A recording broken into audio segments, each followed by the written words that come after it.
I've podcasted a few times before. Oh yeah. You're friends of multiple pods. Yeah. I'm a white guy that lives in Brooklyn. So yes, I'm in it.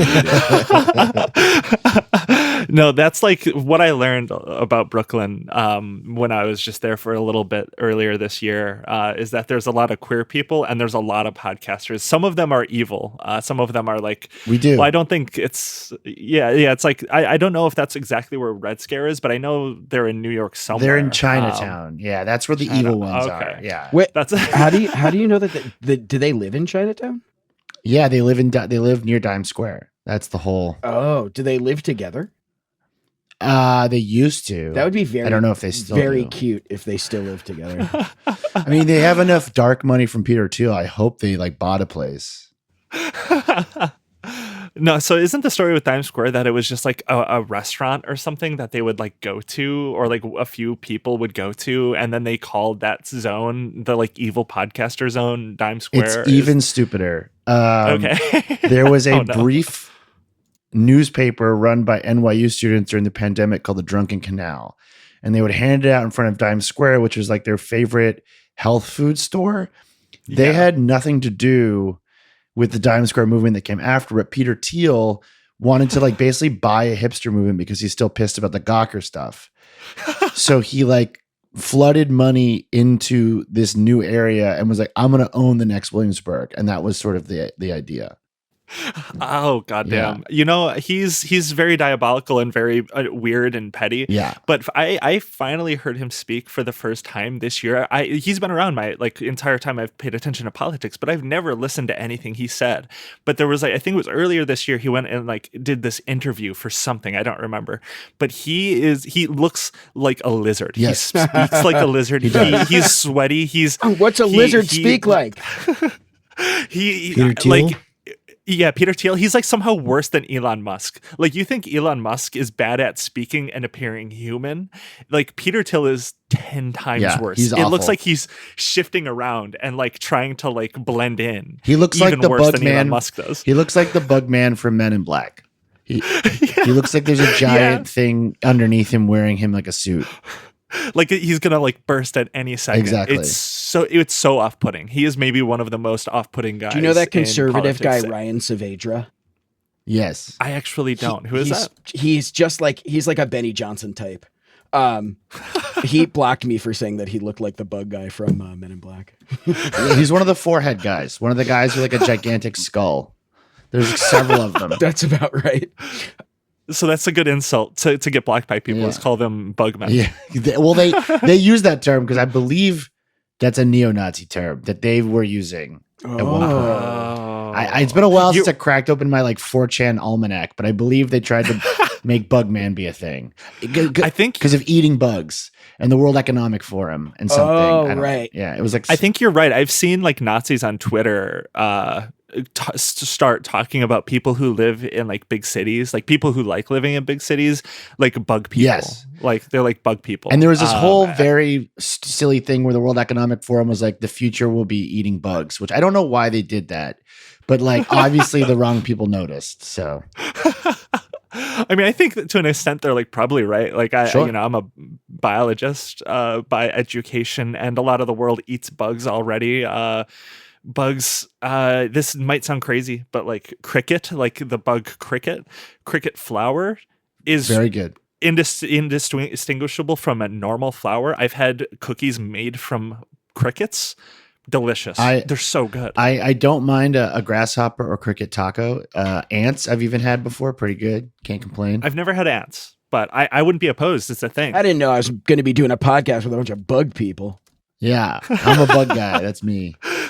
Yep, we're all bug people here. That's the bug. I'm sorry, I'm with Alex. I'm on the anti-bug side of this argument. You don't like? I don't even eat shrimp. Too bug-like. Fair enough. Really, they are kind of weird. You know, that was like, I like seafood, but shrimp was one of the ones that took me a while to come around to, because it is like very like, I don't know, the texture is kind of strange. If you think about it, like a lobster is just a giant scorpion that turns red when it dies. And it's delicious. Yeah, if it's all the same to you, I'm just not going to think about it. Fair enough.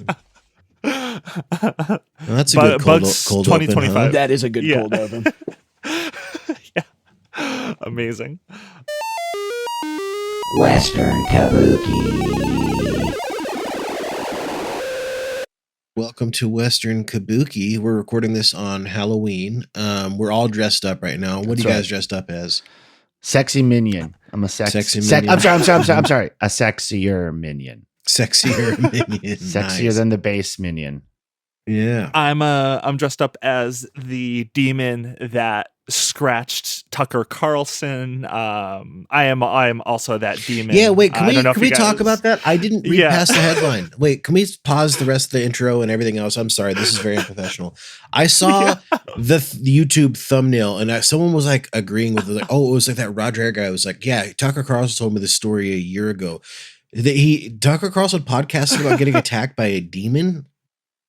Yeah, he did. I don't know if we know was more like information about this? Does anybody know more the context? I don't. I sadly didn't. I didn't watch the episode. According to HuffPost.com, he was mauled by a demon physically, and he still has like the scratches. Like this was like he's not saying this is like a metaphor for like a Jewish person. He's like actually saying that a demon got him. He said, I was asleep with my wife and 4 dogs in bed. A lot of people in that bed. A lot of bodies there.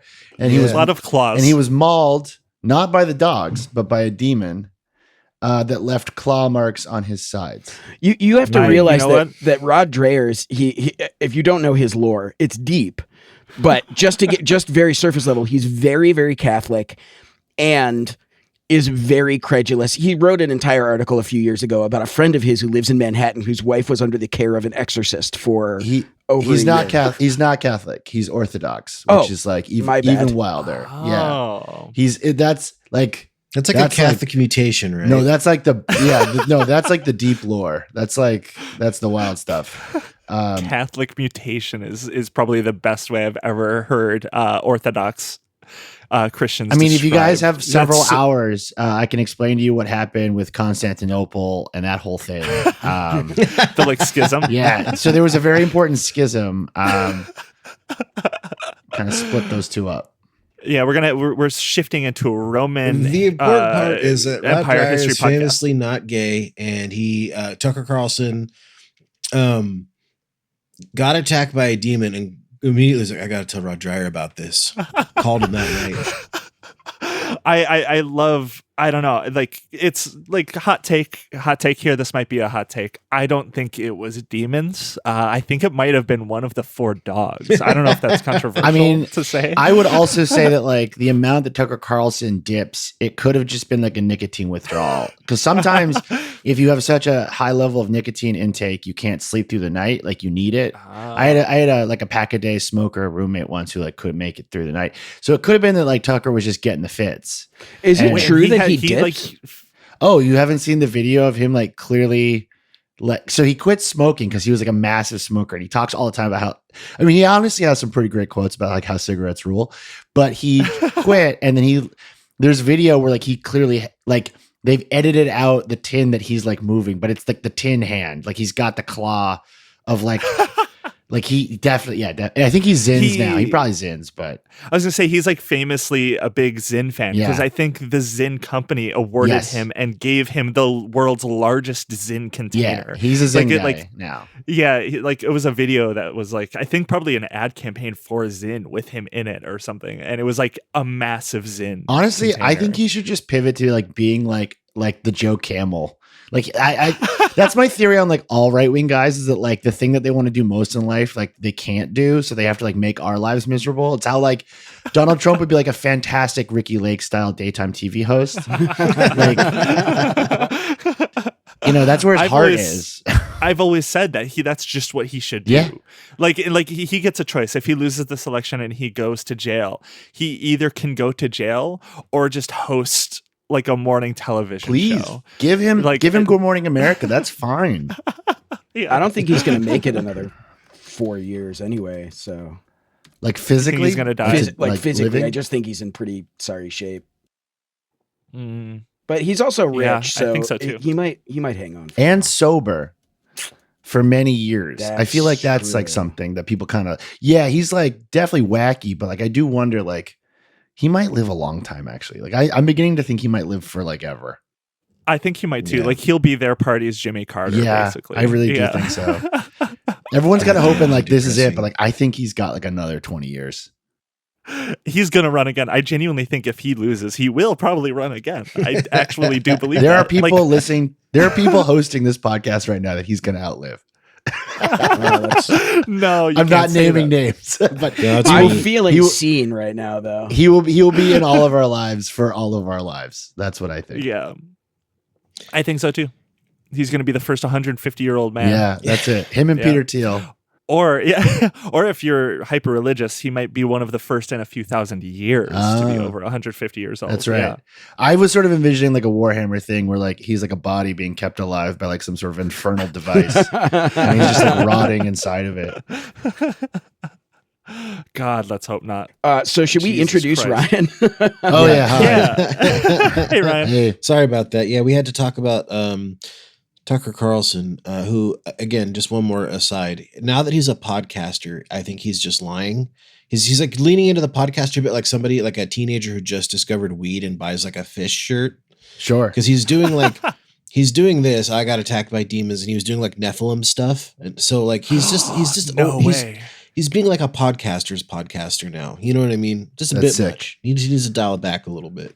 That's so yeah, good. well, that's the weird thing is like I see a lot of right wingers be like, oh, now that he was kicked off Fox News, he's stronger than ever. He's bigger than ever. And it's like, is he? No, he's one of us, Is he bigger dude. than ever? Yeah. He's our like, colleague now. He's in the content mines now. Like he doesn't have like health insurance, maybe. He might not have health. I don't know.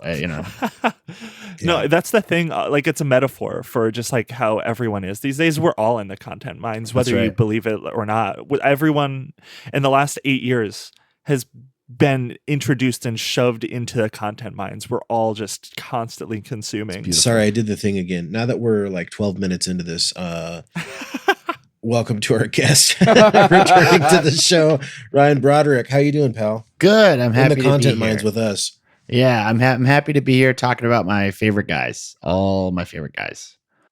Oh God! Hopefully this is the last time, because the election is very soon, and hopefully, since it's the most important election of our lifetime, we can safely assume if they lose, we'll never hear from any of these people again. They're all going to go away if all of them lose. That's probably going to happen. We'll never have to talk about all of our favorite people ever again. Oh, that'd be so great. I don't think that's going to happen, unfortunately, but it would be great if it did. That would be great. I would like that.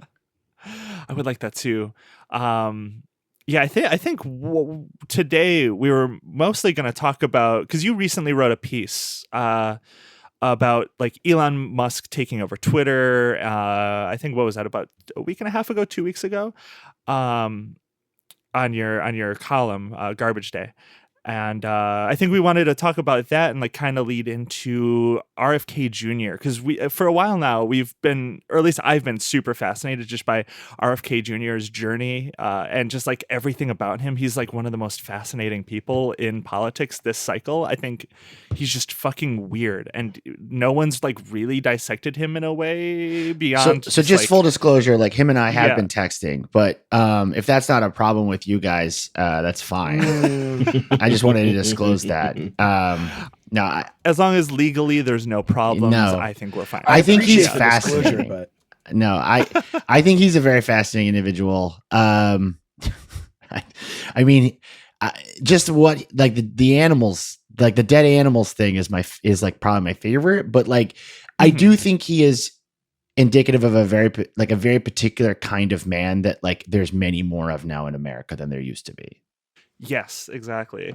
What kind of man is that? Like by your estimation, who is that? Yeah. Well, like I think there's like a lot of younger boomers who have hippie-ish tendencies, and like for years there was always like this connection between like yoga and QAnon and like the far right and the new age movement. Like this was always a thing, but there really wasn't like a guy who could connect those dots to like masculinity, and especially like older male masculinity in America.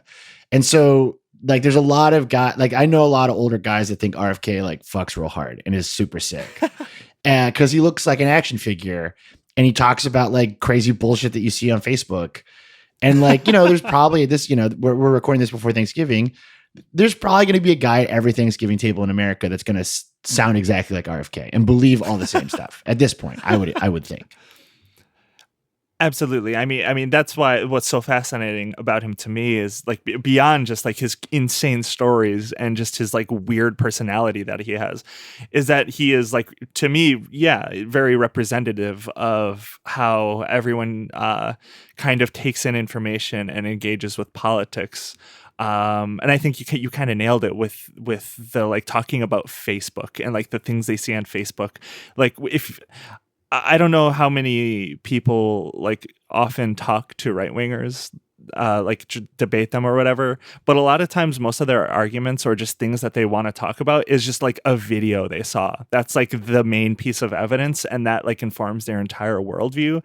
And I think we're like kind of in an era of that, like more so than any other time since I've paid attention to politics. We're kind of in the age of, oh, I saw a video of that, and now that's like real. It's reality, you know? Yeah, because I'm in my mid 30s, and I vaguely remember, like the Bush post 9/11 era. Like that was when I was sort of getting into politics as a teenager. But I remember, political conversations in America before that as a kid, and like there was not the same emphasis on. I mean, it's very QAnon where it's like, do your own research. Like that sort of mentality, I think, has bled into right-wing thought in America in a way that like has never been this prevalent before. And RFK is like the king of doing your own research. Like he's the guy who's like, I think I can like eat this dead cat I found. Like, sure, why not? Because he's done the research, Yeah. Raw milk. Raw milk is another one that's like kind of come out of nowhere. They fucking love raw milk, man. Yeah. Yeah. So like I haven't done a lot of the research. Where did raw milk come from as like a weird right-wing guy conspiracy talking point? Because I have never seen that in the capacity as I have this year specifically. I mean, it bled in from the wellness world, right? Didn't it? Hold on. It had to have, I assume. Because they're like anti-pasteurization. I had a guy, is like what it is. A roommate back in 2012 or so, long time ago, he started drinking raw milk, and he was like a really big like Tim Ferriss, like the kind of bodybuilding / business / conservative crank. So I almost wonder, like he was the first person he's the one who I always associate with raw milk, and I'm just wondering if it has something to do with bodybuilders or. I mean, sort of, but so I have many conservatives in my family. We talk about this stuff a lot. I get a lot of videos sent to me on every platform every morning when I wake up to like look at. There's been like a thing. Yay. I got more videos. It's a lot of videos on like crazy nonsense. But this thing that I've sort of been trying to figure out an excuse to write about, but I haven't yet, is that there's a woman that I believe, at least last time I checked, is not banned on Facebook, but she is literally banned from public speaking in Australia for how insane her beliefs are. No way. Yeah, no. Here she is. There's so much of her content. So her name is Barbara O'Neill. She's an Australian alternative healthcare promoter, according to Wikipedia. That's how they want to phrase it. She has literally been banned from ever public speaking in Australia because like her stuff is extremely dangerous. And there's like an entire world on Facebook about like putting an onion in your shoe to like change the magnetism of your body, and like drinking cayenne pepper to cure COVID. And Facebook has never dealt with this stuff. They'll only kind of whack it down when it fits like a topical news peb that people care about, but like the crazier stuff out there, they're never going to deal with. And so there's like a giant rat's nest about on Facebook about like raw milk and herbal remedies and all of this stuff. And it's huge and massively popular. And there's all these influencers like Barbara O'Neill that are still using the site without any issue. And RFK is sort of like if you made like a real fucked up Frankenstein of all of those ideas. And he was also a Kennedy. So like you can imagine like the cognito hazard that would be for a boomer. Like that's like the most powerful thing you could be. That having that last name amplifies you 100%. If you're like, hey, I'm a muscle man in my 70s and I'm a Kennedy and I talk like Facebook, like that's like the most powerful thing you could do to somebody over the age of 65 in America. Absolutely. Oh my God. So what's the claim, I guess, with the raw milk? Like that it is healthy, that it like heals you? Because like I said, I haven't dug too deep into the raw milk stuff because it's really just popped up in the last like month or two, at least in my view. Like I haven't really seen it up until really recently. I mean, part of it is this fear about like seed oils and like, preservatives and additives and like all of that stuff. Like there's a big thing there. The other thing, and this gets into a little conspiratorial territory, but like I'm on a podcast, as all of like this we does. can do, all of this really does. We can go here, right? There is definitely a right wing benefit to no longer having food standards. So I don't think it's totally an accident that all of a sudden all of these right wing influencers are like, you should drink milk that could like fuck you up and I don't have to deal with it and like have to pass FDA standards for my agricultural product anymore. I think that's like a very interesting confluence of interests. So I have to wonder like, where in the snake eating its own tail that is, but I don't think it's a coincidence. Yeah. No, I guess I haven't thought about it like that, but that would make sense because that's kind of how right-wingers will eventually, like, I hate saying it this way, but poisoning the well of discourse is it just starts with like, here's this like thing. Like that's kind of what they did with like trans issues is they were just like, trans people existing is kind of goofy, and then now they're just like, okay, now we have to ban it for everyone. Unfortunately, like trans healthcare. The trans movement was like not very smart in the beginning. They could have just been like, we should get rid of federal income tax, and then the conservatives are like, you should be trans, everyone should be trans, get rid of taxes. Because I really do believe that like that's 99% of every insane right wing thing you see is just like if you dig deep enough, it's just like I don't want to pay taxes. I don't want to like have like food industry standards. I don't want to like deal with any federal oversight. I want to like poison rivers and like that's all it is. And they just try to find some sort of like Facebook friendly ideology to slap on top of it. That's kind of my macro theory. And that's like kind of perfect. What's perfect about RFK in this movement of his, because he was always kind of like anti-vax. Always. That was why he was rejected pretty swiftly in like left or not. I'm not going to say left wing. He was, I don't think, ever looked I saw him get thrown out of a DSA meeting in 2018. What? Really? No, I'm kidding. No, really? I'm kidding. Yeah. Chapo Trap House dragged RFK out of a DSA meeting. And I believed he's not unreservedly, and I am so disappointed that turned out not to be true. Look, I don't know enough about DSA to say that didn't happen, actually. I wanted to be that so bad because he was like a Democrat for a long time. Oh, for sure. I mean, he still is like in his head. Like, yeah, he's like a Democrat with a cap. I mean, it is a capital D, but like it's a Democrat with a capital D of like the 90s, sort of like we're the center party kind of thing. Like in his head, he's still doing that. Do you think that the other guys like Dave Rubin and Tim Pool who constantly say, I consider myself a liberal. Do you think they actually believe that too? I think Tim Pool does. Based on like what I understand of his career and sort of his beginnings in Occupy, I do think like he's not an idiot. Although I will say I bumped into him at a Catalan separatist rally in Barcelona in like 2017, and it was like 100 degrees out, and he was wearing the beanie.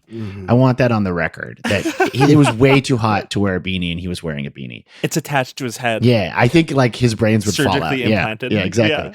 Yeah. No, but I do think like part of like I think he probably thinks like I'm the same guy because I don't think. If you have a level of introspection where you realize you're not like you can't really do the bid anymore, like that's kind of like the magic of a lot of these guys is like it's like when Wile E. Coyote runs off the cliff. Like if you look down, like you can't do it anymore. Like Milo Yiannopoulos today like tweeted the N-word. Like he broke the barrier. Like you have to sort of pretend like you don't know what you're doing. And then I think the only way to do that at a long time distance is to not know what you're doing. If that makes sense. That does make sense. I think so too. Like I like a lot of these people, like it's all positioning because it like convinces the audience that would listen to him, like the right wingers, like, oh, look, because then they can be like, oh, look at these liberals, they're turning on the left because of woke, because of this, that, because all it takes is like a guy who has not really supported anything on the left for like a decade now. It just says he like is one of those, which by all estimations, as far as I'm aware, Tim Pool never really was. I mean, he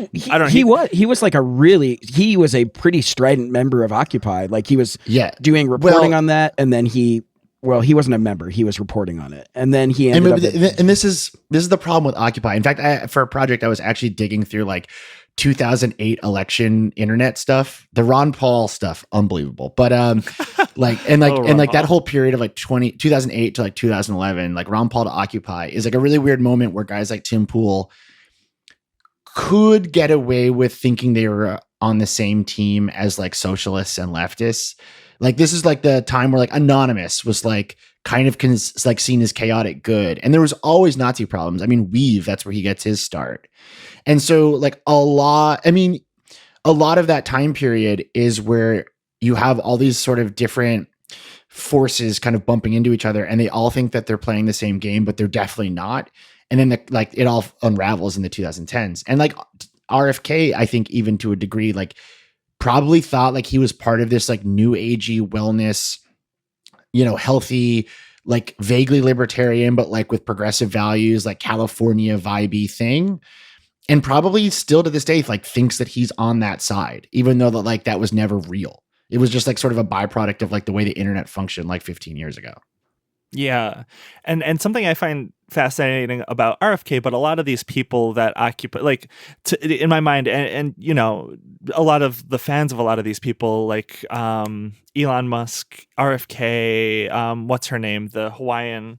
Tulsi Gabbard. Tulsi Gabbard. Yeah. Like all of these people are being like propped up in like this same capacity as like, oh, they're people who were liberals who are now right wingers. And I find like that basically this is like the ultimate version of like a Tim Pool, Dave Rubin type of guy. This is like the apex of those sort of movement. I don't know if we want to call that a movement, but like this very cynical, because at the end of the day, I think, I don't think they fool smarter people, because like it's all very cynical. And especially like this grouping of people, it's not because they had any specific values before or after. I think it's like, especially like Elon Musk, RFK, they want power above anything else. I think it's like a power grab to do their weird crank nonsense in government more than it was ever about like they had specific like values, Yes. Because all of these people always just drop these values when they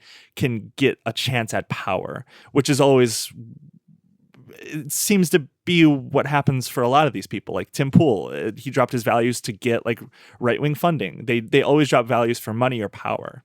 Yeah, it's funny. Like I was actually explaining this to like some readers of mine in a Discord recently, because like we've come so far that like everyone sort of assumes that like every political part, like both political parties in America operate the same way, but they don't. And like even the way that the Republicans operate now is fairly new. Like 2001, it was like a bunch of like slave money guys like in a room being like, okay, this is what we're going to do. And Donald Trump kind of broke that. Yeah, it was like Denny Hastert and Strom Thurmond. Yeah, it was like a bunch of like, Warhammer God Emperor rotting corpses that are still alive being like, that they would be like, this is what the party's going to do. And then they would do it. Donald Trump broke that into like a million pieces. And we've seen this before with political parties in American history, like where they fracture and they change sides and like they fight with each other. And right now, like the Republicans are able to dominate the internet really well because there's not one Republican Party. There's like 50 of them.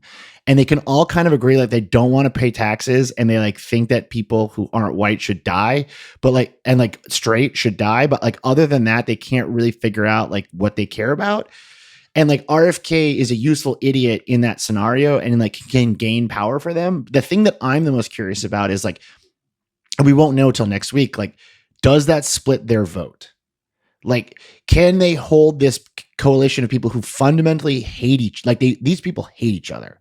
Yeah. And like, will they be able to hold a coalition together? And I don't know. I don't know if the RFK thing hurts or helps Trump. I feel like it like is neutral. I don't know. I haven't really seen an indication that it helps too much, because there's, his name is still on the ballot in a lot of states. Yeah, that rules. And like, that's so good. Yeah, if you look at polling that includes that, like recent polling, people still are just going to vote for him, even though he's not running anymore. Like people, like I think in Wisconsin, I know he still 2 has like people 3% were of the voting vote. for him still. Yeah, dude. Yeah.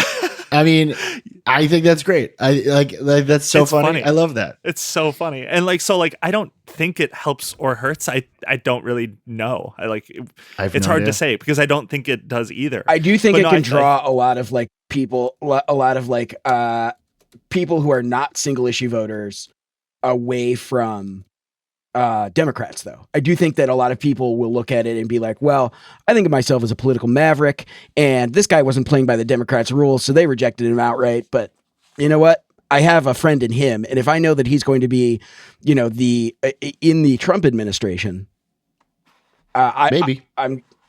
So I don't know. It could, and I think it's totally possible. I think it's totally possible. I have no idea. I'm curious. Because like when Joe Rogan runs in a couple of years, like it'll be the same thing, Oh God, please don't speak that into existence. It's definitely going to happen. Oh, it's definitely it's going to happen. It's going to be a Joe Rogan, Tony Hinchcliffe ballot. It'll be so good.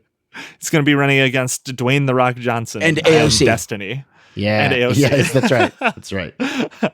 But something I find interesting with like how the Republican Party operates compared to like the Democratic Party, and this kind of goes into how people like RFK get propped up within the party as like, oh, we're going to be in the government, is how much the Republicans in recent years have just embraced the internet and people on the internet, where they've like kind of turned, you kind of have to be super online to be anywhere near power in the party now, like in terms of like media or like even politicians. Because like, who's that guy, Mike Lee? Like Mike Lee says all the same things that like the most insane online people say every day. You can just like go into replies, 10 follower people. Mike Lee, senator, is saying the exact same things as those guys.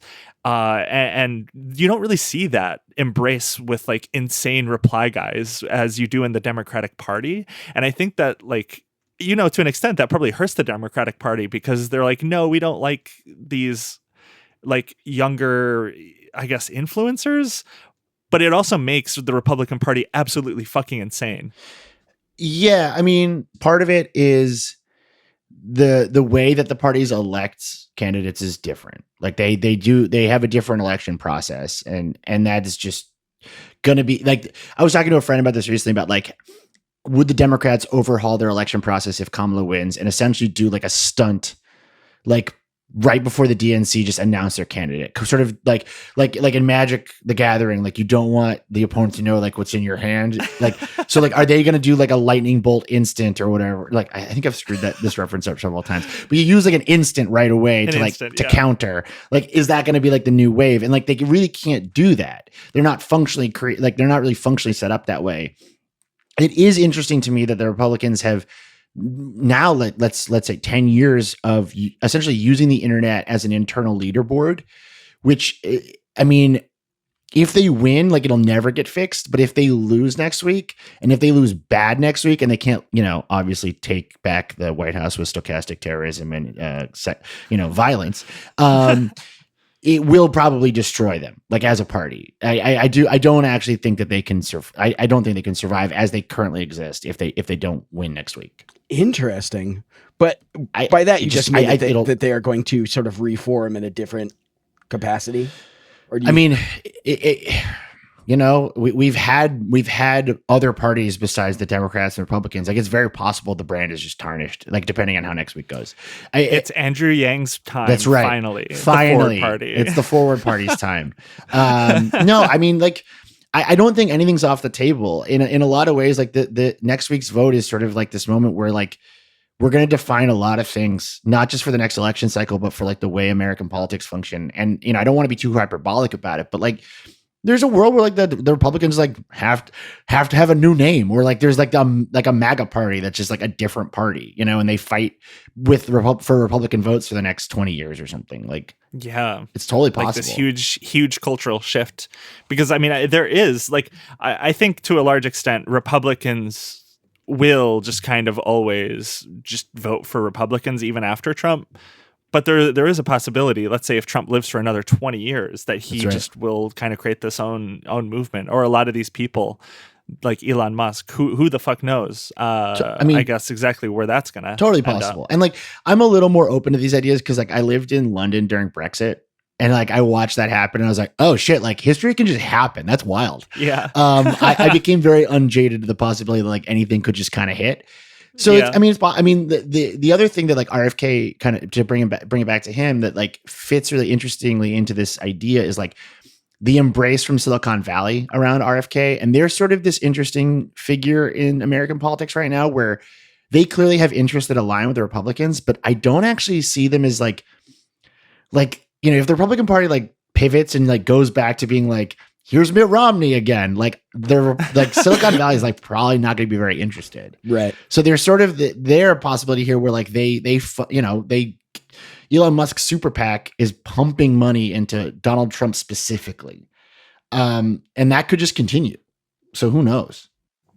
I think like the way that Elon Musk has created this super PAC and kind of doing all of these rallies and kind of going front and center is like his way. This is like just a theory that I have. I don't like, I'm sure other people also have this theory, but like I feel like Elon Musk is setting himself up, win or lose next this election, win or lose, he's setting himself up to be the owner of the Republican Party and kind of like the arbiter of where they go no matter what happens. So like, let's say Republicans win.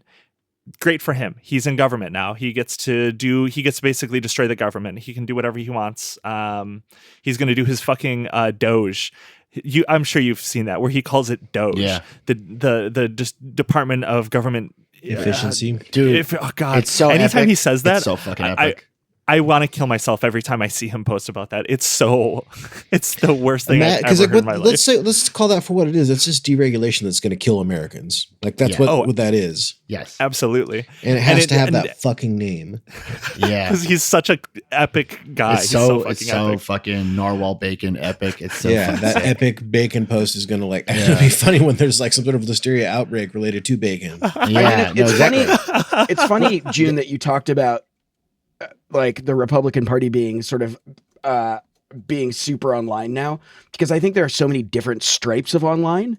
Like Elon Musk is winning no fans at Trump rallies by saying he's dark Gothic MAGA. People are like, what the fuck are you talking about, dude? He's still making he made a Chuck Norris joke this week. That's so good. That That rules. Couldn't believe that. Wait, my God! You don't think like a union worker from Staten Island who's been voting against his own political interests for 30 years doesn't think like dark Gothic MAGA fucking rules?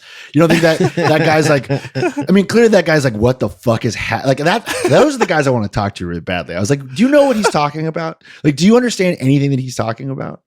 I wish there needs to be people doing street interviews with those guys. I saw someone the other day say that the reason he does the like starfish jump is because he's trying to make the X symbol. Oh yes, 100%. I believe 100%. it. I believe that's the only thing that makes sense. Actually, truly, we talked about that in the Palestine stream. Yeah, he's doing the X.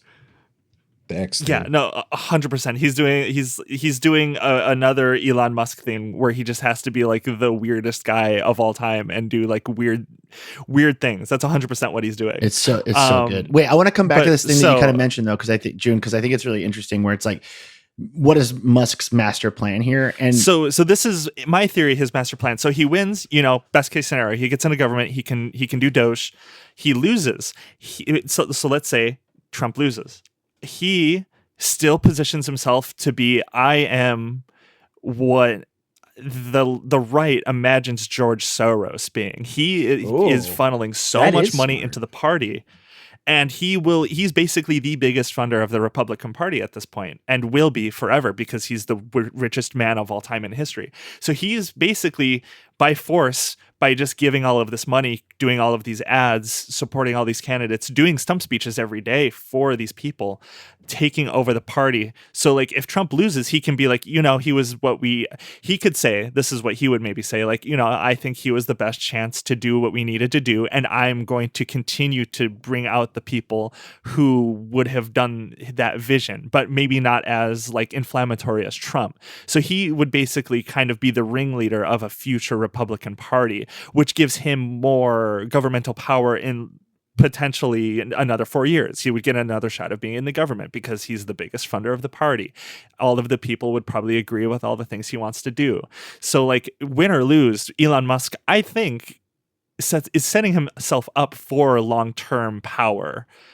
Just in different capacities. That's like my theory, is that he's literally going to take over the Republican Party, and kind of already has. I think he kind of has at this point, even more so than Trump. So I don't think that's a crazy idea to think of like Elon Musk as like positioning himself as the George Soros of the Republican Party. I think it's like actually like the very funny, and like that makes a lot of sense.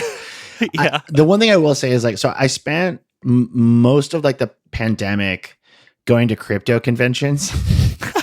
For work. I heard a lot of these guys sort of talk about their grand plan. And I read a lot of the blogs that Steve Bannon would cite, like in the first Trump campaign, like the sort of and stuff. Yeah, like the neo-reactionism stuff. And like, to me, there's like a very clear goal that Musk is very aligned with, which is not just like a libertarian paradise where like we're all eating dirt and dying of like preventable diseases in the mud, and rich people live in castles, but a very specific idea of techno-feudalism where cities become city-states in America that are run by CEOs, powered by crypto, and they like align themselves when they have similar interests and when they don't. And so I see the Republican Party wing of like Musk and even Trump to an extent as very short-sighted. I actually don't see it as a long-term plan as much as it is like almost like a doomsday sort of like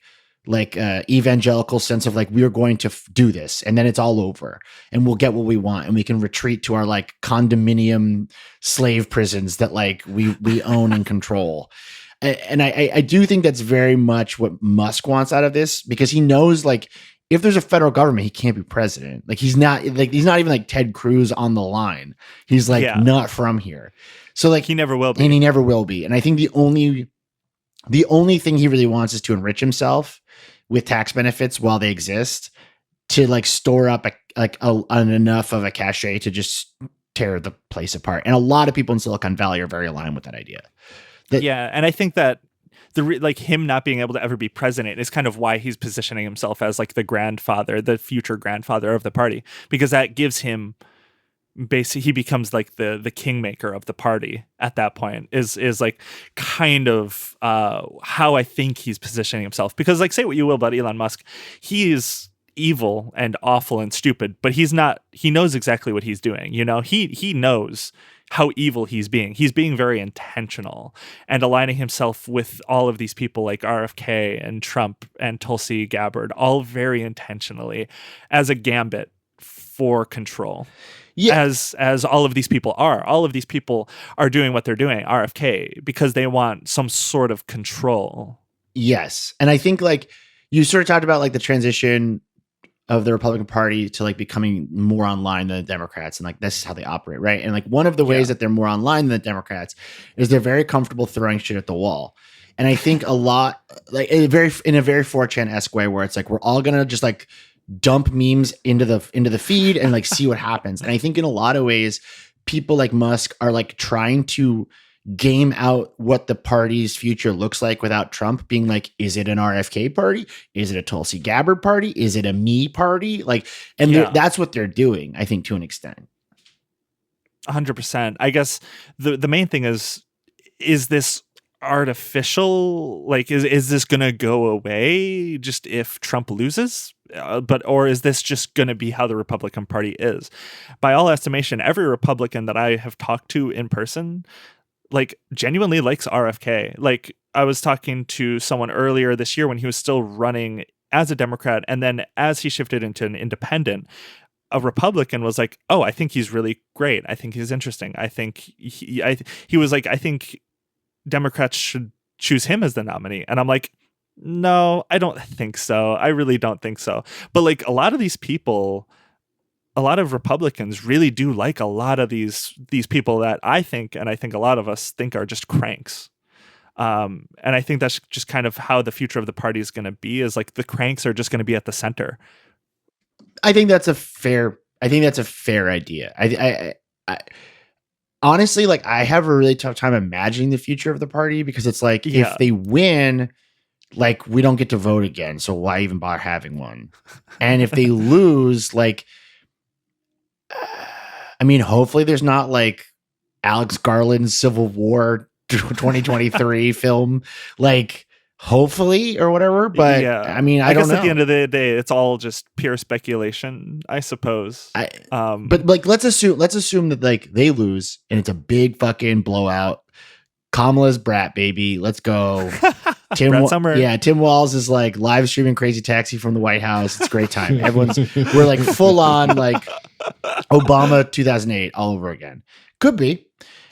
And if you look back at that period of time, the Republicans went psychotic and ran a bunch of garbage presidents and then invented Trump by accident.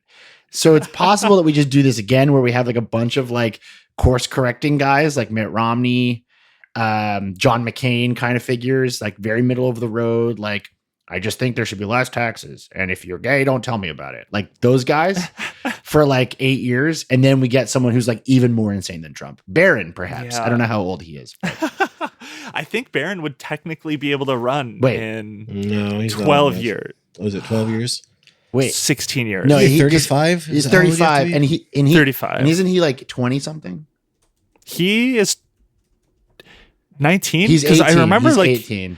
Because I remember there was a lot of weird posts on Twitter from Republicans saying like, years. "Ooh, he's finally of age," and it's like, what are you talking about? Oh man, why are you talking about him being of age? I would love very strange to vape and play Roblox with Barron. That'd be so sick. Isn't he at NYU now? You could probably find him.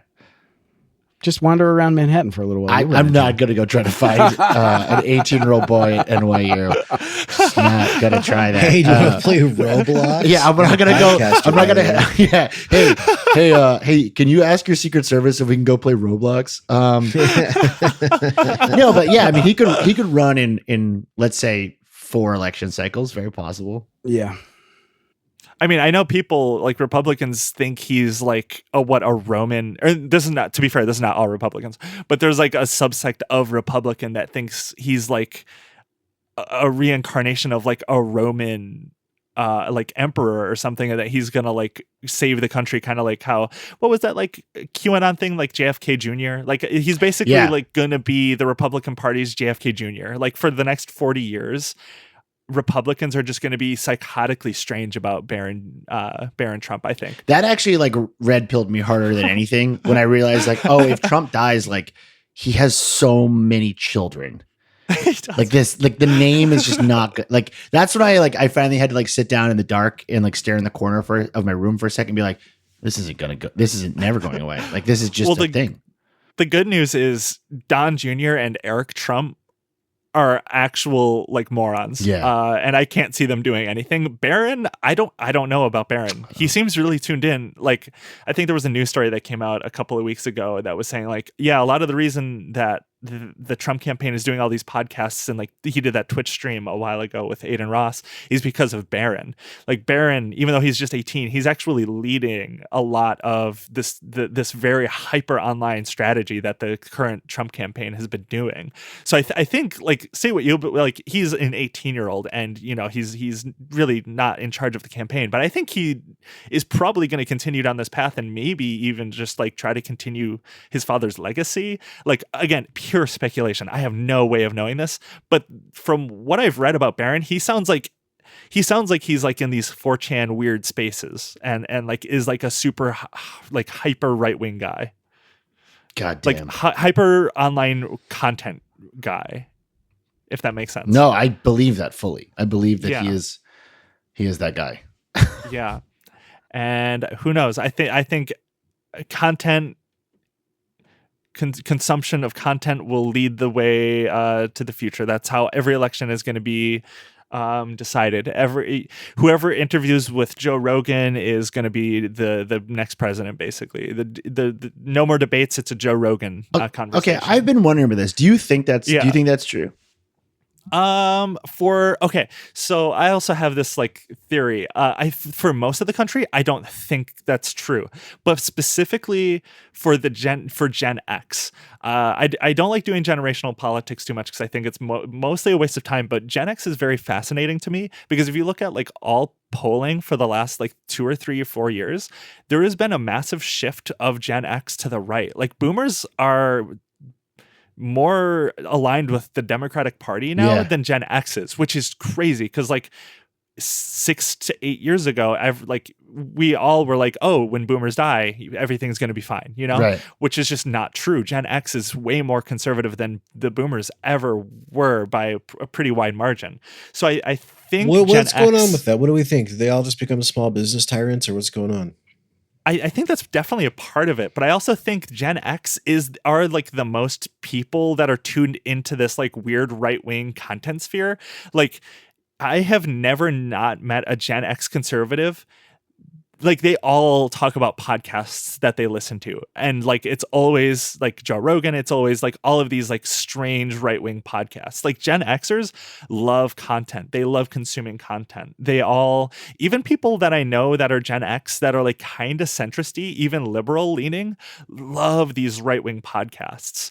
Like it's kind of staggering how I think part of that shift is this like weird content sphere that has been created specifically around Gen X, like that generation. I don't think you're wrong, but I do think like Gen Xers have like a very different relationship with like humor and politics. Like even growing up, like being surrounded by Gen X content, like my politics even feel like reactionary compared to like the average kid who like looks at TikTok all day. I'm not surprised that Gen Xers are sort of like Andrew Dice Claying themselves into Republicans in middle age. Like that actually makes a lot of sense to me. And I'm sure there is. Go on. My theory is that they were all about to buy houses during the 2008 housing crisis, and also possible. And the housing crisis was what radicalized them, because all of them, like a lot of them, either lost the opportunity to buy a house, lost a bunch of money, know someone who lost a bunch of money, and as a result, we're like, well, this all happened on Obama's watch. Well, so I will say the last time like I was like regularly dealing with Gen Xers who I do not like to work with. I'm sorry. I just find them like very passive aggressive and exhausting to deal with. It's like, oh, like I'm a sad dad. Okay, fine. Like I'm really feeling called out right now, by the way. Yeah, it's like, oh, like I'm a dad with feelings and I can't tell anyone about it. You want to smoke weed? It's like enough. Anyways, a lot of the Gen Xers that I used to work with all went a very specific kind of crazy during the pandemic. Huh. Yeah, I think it's like a very multi-pronged thing. I think it's a lot of economic, kind of, Caleb, how you were talking. It's like they all have these businesses. It's probably due to the economic crash, but it also like I think a big part was the pandemic. Yeah. Like that the shift really was seen during and after the pandemic. And I haven't really done the research to pinpoint exactly what it was, but I think it was that hyper individualization that led to it. And to tie it together to what you were saying, like I do think a lot of Gen Xers during the pandemic were like, what's this internet thing? Like, because like TV wasn't being made anymore. So they're just like, like, let's see what Joe Rogan's about. Like people are talking about, like I do think that there was that moment for a lot of people in their late 40s and 50s who were listening to podcasts for the first time. They had time to sort of sit down and think about like what they wanted out of life. And they were just like, you know what? Like, I don't want to pay taxes. Like that's my theory. They were having their midlife crisis and they're like, it's time to get into podcasts. I really do think to that's get it. into content. I think that was it. I think that's totally it. And I don't, and to bring it back to RFK, I don't think it's an accident that like he blows up at that exact moment as well, where you have all these people who were kind of raised in this 90s, very like end of history idea where like politics don't really matter and like conspiracy theories are really popular. And like comedy's edgy and music's alternative, and like Joe Rogan's just talking like a guy. Like it all sort of fits together into sort of a Gen X radicalization format that like makes total sense to me. So is like the wellness, totally, the, like 80s 90s wellness into this like weird online content sphere, like linked inextricably? Would you say like that early like kind of crank like granola type person, like the patchouli people? Yeah, of like the their 90s? their existence lead to this moment. I would have to like actually. I bet if I did some research, I could like find people who literally blew up in like the 90s crystal scene that are like big on Facebook now. But that to me like makes a lot of like that. I'm gonna hold that because I am curious and I want to look that up. But like I'm guessing that there is a connection there, and you can find those people for sure. Oh, for sure. Yeah, the number so of girls I had crushes on in high school who wore exclusively patchouli. I could tell you some stories, man. Dude, all I want to do is just move to New Mexico, stop taking vaccines, marry a woman who sells crystals, and like just like go to Applebee's. That's the dream. That's the American dream. The Applebee's, that's the future. Applebee's on every corner. Oh God. Chili's is better. Holy they have a better drink special right now. Gen X won't like that. That's gonna trigger them. All right. I guess I think we're coming up on an hour already. Jesus Christ, that was fast. Flew by. Yeah. That was fun. Damn.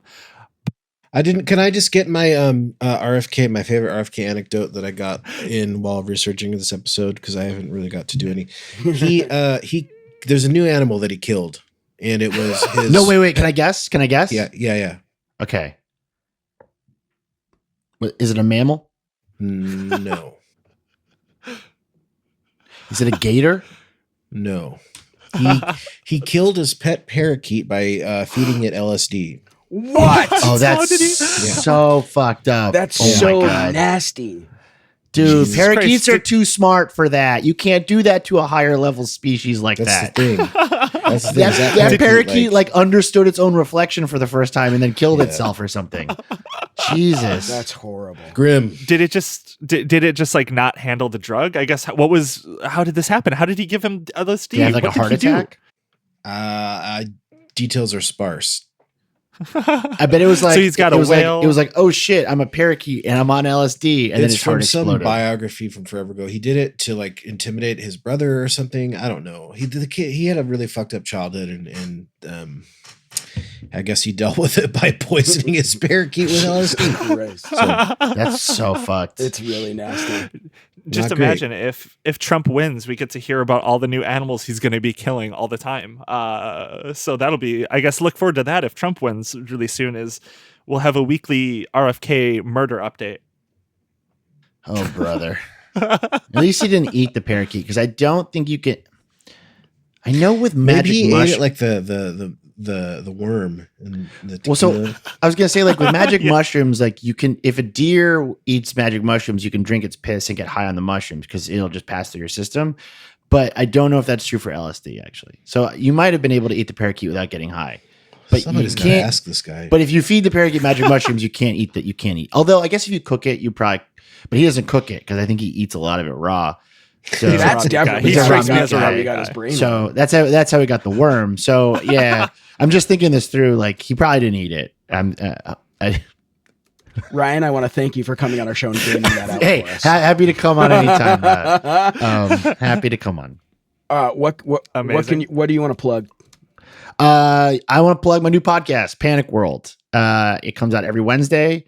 You can find that by following the Garbage Day newsletter, which is where I write every Monday, Wednesday, and Friday.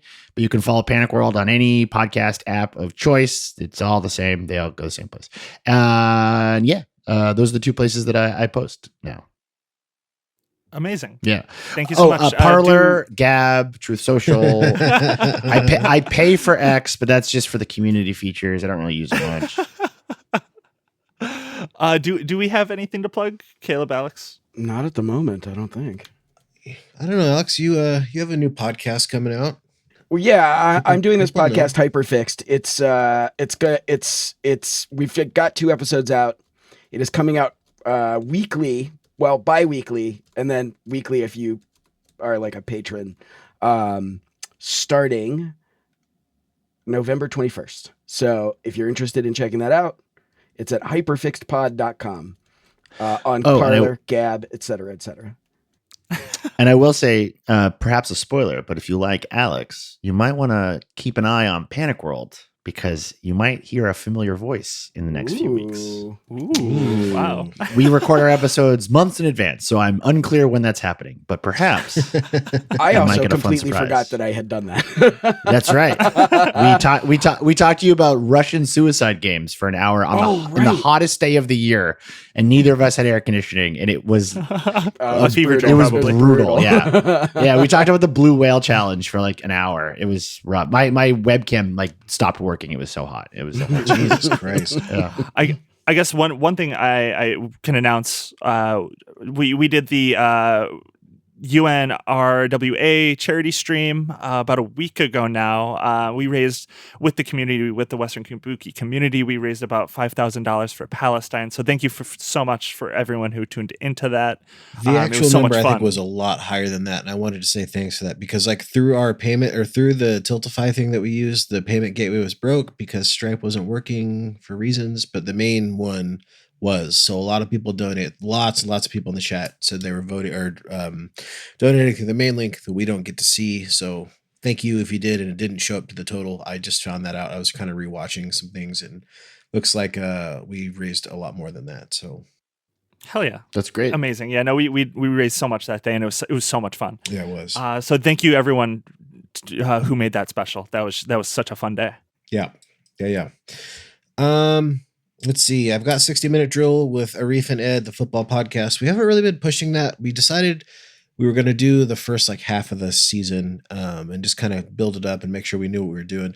Now that we've kind of got everything down, we're going to start getting guests and promoting it a little bit. So here's me promoting 60-minute drill. It's kind of like an old school Deadspin take on the NFL. A lot of off-field stuff, talking about sports betting and kind of how rules and culture changes have happened over the decades through the sport. It's a lot of fun. If you like football, or even if you're just kind of interested in learning about the culture around football, that's good. And then tomorrow is the first episode I'm recording with Marcos for the Chiral Mindset. That's going to be a Patreon exclusive. It's going to be batty. Very excited for that. Yeah, it's going to be on the Western Kabuki Patreon. From what Caleb keeps telling me and what I hear about it from Marcos, it's going to be an insane like mini series or a constant series. Yeah, I think what we're going to do is like kind of do like X-Files style, where like there's like a season long thing, and we've got our season, and between those we're going to drip in kind of like Monster of the Week, Conspiracy of the Week type episodes. So you're going to get the best of both. There's a long ongoing thing that we've been researching, and we'll probably continue to make content on this for the next few months, and then we're going to sprinkle in some fun stuff too, so you don't go crazy listening. I'm so looking forward to it.